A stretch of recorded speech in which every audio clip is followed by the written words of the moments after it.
तर जय शिवराय मित्रांनो, आज होता बैलपोळा. आपण काढतो आपल्याला वासराला धुवून, वासरू धुवून काढतो. आता आपल्याला वासराला लावत होता साज. वासराला आपण लावत होतो टिळा विठ्ठलांचा. बघू शकता कसं एकदम प्रकारे एकदम खतरनाक दिसतं आपलं वासरू. वासराला आता तुम्हाला दाखवते कसं दिसतंय म्हणून.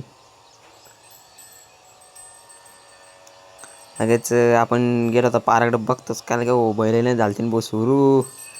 पाहता पाहता लावले लोकांनी एसी मध्ये बैल. त्यामुळे तेच भाऊ एखाद्या बैल आला भाऊ चुळबुळ करायला आणि बाबा दाखवते आपली कलाबाजी. कलाबाजी संपताच भाऊ त्यावेळेत काय फुटला आणि पोळा लगेच असे सुटले भाऊ लोक चिंग चिंग. लगेच मग आम्ही आमच्या वासराला घरी आणलं, पूजा वगैरे केली. गाईंना पण आणलं होतं कारण गाईची पूजा करणं पडते लगेच. मग